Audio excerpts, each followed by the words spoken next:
Policy बाजार पर 1 करोड़ रुपए का टर्म लाइफ इंश्योरेंस केवल 450 रुपए महीने से शुरू। वाह! नमस्कार, देश की बात में मैं कादम्बिनी शर्मा हूं आपके साथ। और सबसे पहले हम बात कर रहे हैं राहुल गांधी की भारत जोड़ो यात्रा की। राहुल गांधी के नेतृत्व में भारत जोड़ो यात्रा दिल्ली के लाल किले पर पहुंची, जहां उन्होंने समर्थकों और पार्टी कार्यकर्ताओं को संबोधित किया। राहुल गांधी ने कहा कि इस देश के लोग मिलजुल कर रहे हैं, लेकिन इस मोहब्बत को कमजोर करने की कोशिश हो रही है। उन्होंने टीवी चैनलों को निशाने पर लिया, कहा कि वहां की बहसों में 24 घंटे हिंदू मुस्लिम हो रहा है। कांग्रेस नेता ने केंद्र की मोदी सरकार पर हमला बोला, कहा कि सरकार गैर जरूरी बातों में लोगों को उलझाकर उनका नुकसान कर रही है। राहुल गांधी ने किसानों और चीन का मुद्दा भी यहां पर उठाया।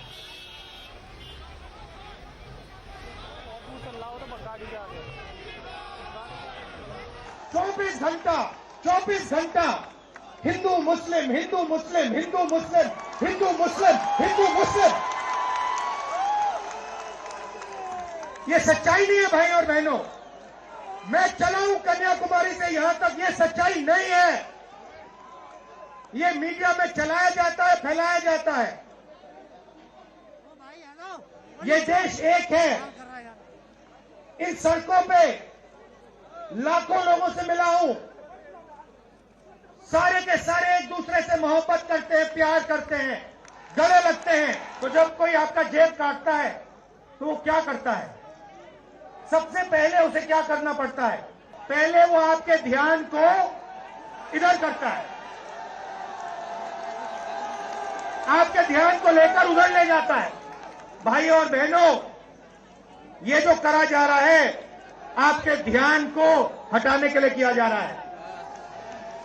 और ये 24 घंटा करते हैं और फिर आपकी जेब काटी जाती है। अब बीजेपी ने धर्म की बात उठाई है, हिंदू धर्म की बात करते हैं। मैं आपसे पूछना चाहता हूं, हिंदू धर्म में कहां लिखा है कि गरीबों को, कमजोर लोगों को कुचलना चाहिए? कहां लिखा है? कहां लिखा है कि कमजोर लोगों को मारना चाहिए? कहां लिखा, मुझे बताओ। मैंने तो कहीं नहीं पढ़ा। मैंने गीता पढ़ी है, उपनिषद पढ़े हैं, कहीं नहीं पढ़ा मैंने। आरएसएस बीजेपी के लिए कह रहे हैं कि वो नफरत और डर की राजनीति करते हैं और भारत जोड़ो यात्रा मोहब्बत का पैगाम लेकर आई है। केंद्रीय मंत्री अनुराग ठाकुर ने इस पर पलटवार किया है। आइए सुनते हैं क्या कहा उन्होंने। जो देश का नामो निशान मिटाने की सोचते हों, वो भारत जोड़ने की बात ही कैसे कर सकते हैं? जिनकी यात्रा में नफरत का बीज बोने वाले हों, वो मोहब्बत की दुकान खोलने की बात ही कैसे कर सकते हैं? राहुल जी, पूरी दुनिया भर में, चीन, कोरिया, जापान में लाखों केस कोरोना के आ रहे हैं। अस्पतालों के बाहर लंबी कतार लगी है, शवों का ढेर लगा है, लेकिन आपको देश की सुरक्षा नहीं, आपको तो देश हित नहीं, परिवार हित पहले है। वैसे भारत जोड़ो यात्रा दिल्ली पहुंच गई है और यात्रा में शामिल कुछ महिलाओं से बात की हमारे सहयोगी सौरभ शुक्ला ने। हम इस वक्त भारत जोड़ो यात्रा में है। दिल्ली में यात्रा चल रही है। आप देख सकते हैं रंग बिरंगे नृत्य, लोग और यात्री जो ईमानदारी के साथ हर कदम चल रहे हैं। 3000 किलोमीटर चल चुकी हैं हमारे साथ ये भारत यात्री। नंदिता अपने बारे में बताएंगी। हमारे साथ पल्लवी भी हैं, पीछे गरिमा भी हैं। तमाम वो महिलाएं जो अपना घर बार भी छोड़ा है क्योंकि उनको लगता है कि देश के लिए नफरत भरी राजनीति से देश को निकालने के लिए जो यात्रा निकाल रहे हैं राहुल गांधी, उसमें जुड़ना जरूरी है। आप अपना परिचय बताइए। आप? मैं नंदिता हुड्डा चंडीगढ़ से हूँ, भारत यात्री हूँ। कितने किलोमीटर चल लिया आपने? शुरू से कन्याकुमारी से, जिस दिन हमारे नेता राहुल गांधी जी ने नेशनल फ्लैग को लेकर ये यात्रा शुरू की, उसी दिन से हम इस यात्रा का हिस्सा हैं और हमें गौरव है हमारे नेता पर कि वो इतनी अच्छी भावना लेकर सबको प्रेम सूत्र में बांधने के लिए एक आपसी भाईचारा, सद्भावना का संदेश लेकर। गरिमा भी आ गई। गरिमा, अभी आपको आवाज भी दे रही थी, आप भी चल रही हैं। क्या क्या भावना, आप सब लोग यहाँ पर चल रहे हैं, क्या क्या भावना है, और आप महिलाओं के तौर पर जो तमाम लोग देख रहे हैं टीवी के जरिए, उन महिलाओं को क्या संदेश देना चाहेंगे? जी बहुत अच्छा लग रहा है सबके साथ चलकर, और सपोर्ट कर रहे हैं हम लोग, सब चल रहे हैं और बहुत अच्छा महसूस हो रहा है। क्या सीख क्या रही हैं, देख क्या रही हैं?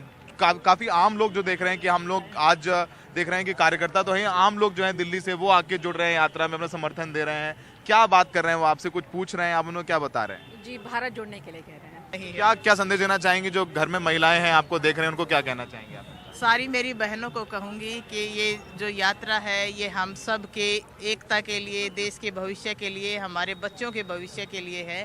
वर्तमान जो हालात हैं, जो नफरतों का माहौल चल रहा है, उसमें ज़रूरी है कि हम एकजुट होकर चलें और एकजुट होकर आवाज़ उठाएं। और हमारे सहयोगी सौरभ शुक्ला ने कांग्रेस नेता कन्हैया कुमार से भी बात की। हमारे साथ हैं कन्हैया, जो कि पहले दिन से साथ चल रहे हैं। कन्याकुमारी से कन्हैया भी 3000 किलोमीटर लगभग चल चुके हैं। बीच में गुजरात गए प्रचार करने के लिए, दिल्ली पहुंच गए कन्हैया। लगा था कि कन्याकुमारी से इतना भारत जोड़ो यात्रा यहाँ तक पहुंचेगी? देखिए, सबसे पहले तो आप जानते हैं कि कल एक जो है दुर्घटना में हमारे जवानों की जो है दुखद मौत हुई है। मैं श्रद्धांजलि व्यक्त करता हूँ, और आप कवर कर रहे हैं लगातार यात्रा को, तो ये तो होना ही था। लोगों को भले असंभव लग रहा हो, लेकिन हम लोगों को कभी असंभव नहीं लगा था कि जब आप पहला कदम बढ़ाते हैं तो कदम से कदम बढ़ाते हुए आप अपनी हर मंजिल को पा सकते हैं। तो कन्याकुमारी से लगातार चलते हुए हम लोग दिल्ली पहुंच गए हैं, और इस यात्रा का जो एक सबसे साउंड मैसेज है कि इस देश की महंगाई और बेकारी से अगर निजात पाना है, मुक्ति पानी है, तो हम सबको प्यार से रहना पड़ेगा, मोहब्बत से रहना पड़ेगा। और जब हम देश का दिल दिल्ली में है तो दिल में मोहब्बत रहे, देश में मोहब्बत रहे, यही हमारी उम्मीद है। पहले जब शुरू हुई यात्रा तो बीजेपी की तरफ से कहा गया कि एसी कंटेनर्स हैं, राहुल गांधी के जूतों की बात हुई, राहुल गांधी के टी शर्ट की बात हुई, फिर अब कोविड की बात होने लगी। इस पर क्या कहना है? ये मुझे तो आदत है, भाजपा बदनाम करती है, उसका मैं शिकार रहा हूँ। कांग्रेस पार्टी को अपना शिकार बनाती है, हमारे नेता राहुल जी को शिकार बनाती है। ये कोई नई बात नहीं है, ये आदत सी हो गई है। और मैं समझता हूँ ये स्वाभाविक भी है कि बीजेपी हमारी विरोधी पार्टी है तो हमारे बारे में अच्छा तो बोलेगी नहीं, खराब बोलेगी। लेकिन बीजेपी कहीं ना कहीं जो है अपनी रणनीतियों में फेल हुई। बीजेपी का प्लान पहले ये था कि इस यात्रा को इग्नोर करना। जब उन्होंने देखा कि इस यात्रा में लोग लगातार जुड़ रहे हैं, क्योंकि यह यात्रा का सवाल जो है ना वो राजनीतिक भी है, सामाजिक भी है, आर्थिक भी है, धार्मिक भी है, और इसमें सद्भावना का जो है एक संदेशा है। तो हर किसी की अपनी कोई ना कोई समस्या है, मजदूर, किसान, नौजवान, हर तरह के लोग जब इससे जुड़ने लगे तब बीजेपी इसको इग्नोर नहीं कर पा रही थी। तो बीजेपी का जो पुराना तरीका है, डर्टी ट्रिक जो है उसका, वो यात्रा को बदनाम करने लगी, झूठे वीडियो बनाने लगी। अब कोरोना का जहाँ तक बात है, मैं आपको एक बात बता दूँ, हम लोग साइंस में भरोसा करने वाले लोग हैं। हम ये नहीं कहते हैं कि जो है मोड़ के आंसू से जो है ना बच्चे पैदा होते हैं। हम विज्ञान मानने वाले लोग हैं। जी ने बयान दिया, अगर कोई ऐसा प्रोटोकॉल आएगा सरकार की तरफ से जो साइंटिफिक होगा, प्रधानमंत्री स्वयं उसको फॉलो करेंगे, हम लोग भी फॉलो करेंगे, इसमें कोई दिक्कत नहीं है। लेकिन ये जो मजाक बनाया है कोरोना का, उस पर बोलना जरूरी है। सरकार के एक मंत्री कह रहे हैं गो कोरोना गो, तो क्या हम लोग जो है भारत जोड़ो यात्रा में गो कोरोना गाते चलेंगे तो कोरोना चला जाएगा? हम ऐसी बकवास बातें नहीं करते हैं। सरकार प्रोटोकॉल लाए, यात्रा जरूर उसको फॉलो करेगी, लेकिन कोरोना बहाना नहीं, बीमारी है। ठीक है, राजनीतिक बहाना ना बनाए। व्हाट्सएप ग्रुप में तमाम जो हैं उनमें अभी एक मैसेज सर्कुलेट हो रहा है कि अब आप लोगों की यात्रा 7-8 दिन नहीं चलेगी। आप लोग कह रहे हैं कि परिवार से मिलना है, कंटेनर्स की सर्विसिंग करानी है। व्हाट्सएप पे मैसेज चल रहे हैं कि राहुल गांधी विदेश जा रहे हैं बीच में न्यू ईयर मनाने के लिए। बीजेपी के नेता भी कह रहे हैं, प्रहलाद जोशी तक ने कह दिया। नहीं तो कल तो जयराम जी ने कहा कि अगर ऐसा होगा तो हम माफी मांगेंगे, अगर नहीं होगा तो प्रहलाद जोशी आकर के माफी मांगेंगे। ये चुनौती लेने में क्या दिक्कत है? बीजेपी को चुनौती ले ले। और इंडिया गेट पर भारत जोड़ो यात्रा में शामिल होने के लिए यूपीएससी की तैयारी कर रहे छात्र भी शामिल हुए। ये वो छात्र हैं जिन्हें कोरोना काल में एग्जाम देने का मौका नहीं मिल पाया। ये सभी लंबे समय से संघर्ष कर रहे हैं। इनका कहना है कि अब राहुल गांधी संसद में ये मुद्दा उठाकर उन्हें इंसाफ दिलवाएंगे। राहुल गांधी की भारत जोड़ो यात्रा में हजारों की संख्या में लोग शामिल हो रहे हैं। इस वक्त मैं इंडिया गेट पर हूं और यहां पर आपको दिखाता हूं कि किस तरह से दूर तक कांग्रेस के कार्यकर्ता, इससे अलावा आम लोग यहां पर इकट्ठा हुए हैं। और आप देखिए कि किस तरह से दूर दूर से लोग यहां पर आए हैं।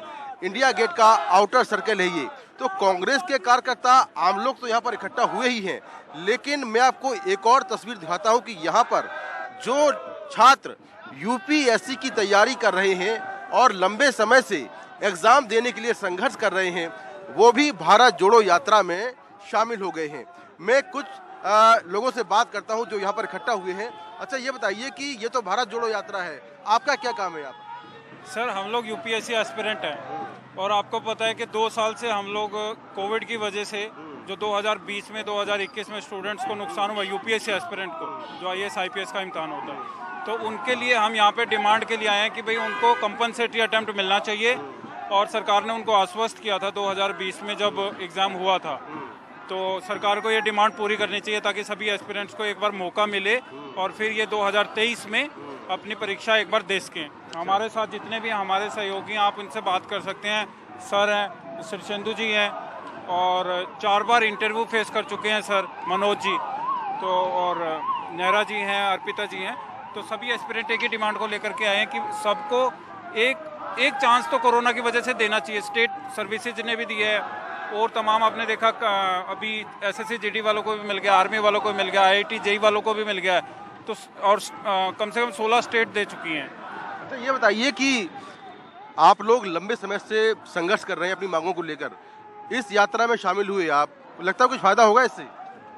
फ़ायदा होगा। हम सोचते हैं कि मोदी सरकार तो बिल्कुल सुन भी नहीं रही है, तो कम से कम राहुल जी हमारी बात को सुने और उसके ऊपर गौर किया जाए ताकि हमारी संसद में मांग उठाई जाए और उसको फिर क्या पता मोदी सरकार के ऊपर कुछ फ़र्क पड़े और वो हमारी बातों को, कुछ मांगों को माने। जी, आप बताएं कि आप लोग लंबे समय से स्ट्रगल कर रहे हैं और इस यात्रा में शामिल होने का आइडिया कहाँ से आया, क्यों शामिल हो रहे हैं? सोहन जी प्रोटेस्ट कर रहे थे तो उससे आइडिया है मतलब। अच्छा, हाँ, अभी हमें उम्मीद है कि राहुल जी से मिलेंगे तो क्योंकि उन्होंने सीसाइड का प्रोटेस्ट हुआ था तब भी 2 कंपनसेटरी अटेम्प्ट मिला था उस टाइम पे, तो अभी गवर्नमेंट ने 2020 में बोला था कि कंपनसेटरी अटेम्प्ट मिल जाएगा, बट फरवरी 2021 में जब नोटिफिकेशन आया था तो गवर्नमेंट ने दिया नहीं कंपनसेटरी अटेम्प्ट। तो आप यात्रा में यहीं पर रहेंगे, आगे साथ में जाएंगे? अभी देखते हैं, बात करते हैं फिर। क्या तो आप देखें कि ये वो छात्र हैं जो कि यूपीएससी की तैयारी कर रहे थे, लेकिन कोरोना काल के दौरान किन्हीं वजहों से एग्ज़ाम नहीं दे पाए और ये मांग कर रहे हैं कि उनको दोबारा से मौका दिया जाए क्योंकि फिर इनका जो उनकी उम्र है वो निकल जाएगी। तो लंबे समय से ये लोग संघर्ष कर रहे हैं, लेकिन इनकी जो मांगे हैं वो नहीं मानी गई हैं। इसीलिए अब लोग भारत जोड़ो यात्रा में शामिल हुए हैं ताकि राहुल गांधी इनकी बात सुने और इनकी जो मांगे हैं वो संसद तक पहुँचे। नई दिल्ली से कैमरामैन अशोक महाले के साथ मैं मुकेश सिंह, एनडीटीवी इंडिया।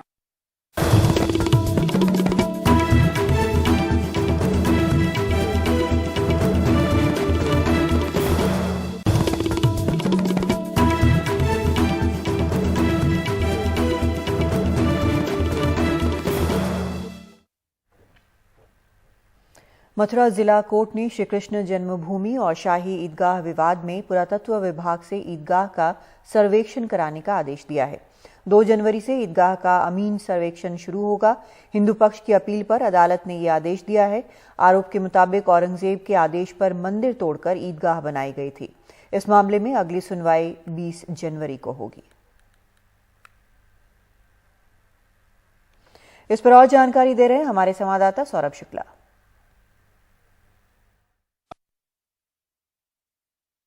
पूरे विवाद में मथुरा का जो श्री कृष्ण जन्मभूमि और शाही ईदगाह है उसको लेकर के कई याचिकाएं कोर्ट में लंबित हैं। एक ये याचिका है 8 दिसंबर को विष्णु गुप्ता ने फाइल की थी और उस पर कोर्ट ने कल यानी 24 उसमें कोर्ट ने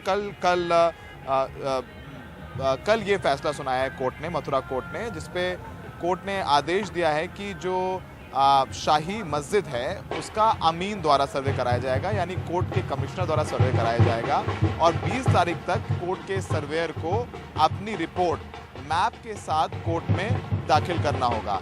अब जो कोर्ट है वो बंद हो गया है, 2 तारीख तक शीत अवकाश पर कोर्ट चला गया है, तो इसको लेकर के और क्लैरिटी आएगी 2 तारीख को जब कोर्ट खुलेगा कि सर्वे किस तरीके से होगा। क्योंकि जब बनारस में सर्वे हुआ था ज्ञानवापी मस्जिद में तो बहुत डिटेल गाइडलाइन थी कि अंदर कौन जाएगा कौन नहीं जाएगी, वीडियोग्राफी होगी, वीडियोग्राफी कैसे सबमिट करी जाएगी, फोटोग्राफी होगी, तो ये काफ़ी डिटेल गाइडलाइंस थी। उसको लेकर के ऑर्डर साफ नहीं है। ऑर्डर सिर्फ 5 लाइन का है, जिसमें ये कहा जा रहा है कि विष्णु गुप्ता की याचिका पर एक सर्वे करने का कोर्ट ने आदेश दिया है, शाही मस्जिद का, शाही ईदगाह का, और 20 तारीख तक आमीर को अपनी रिपोर्ट देनी होगी।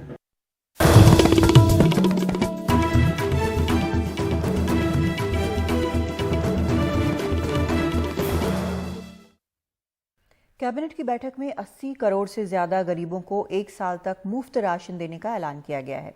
इससे केंद्र सरकार के खजाने पर करीब 2 लाख करोड़ का बोझ पड़ेगा। गरीबों को ये सहायता नेशनल फूड सिक्योरिटी एक्ट के तहत दी जाएगी। गरीबों को इसके लिए एक पैसा नहीं देना होगा। इसके साथ ही सरकार ने पीएम गरीब कल्याण अन्न योजना को आगे नहीं बढ़ाने का फैसला किया है। कोरोना के दौरान गरीबों को राहत देने के लिए प्रधानमंत्री गरीब कल्याण योजना को शुरू किया गया था और इसे कई बार बढ़ाया भी गया था।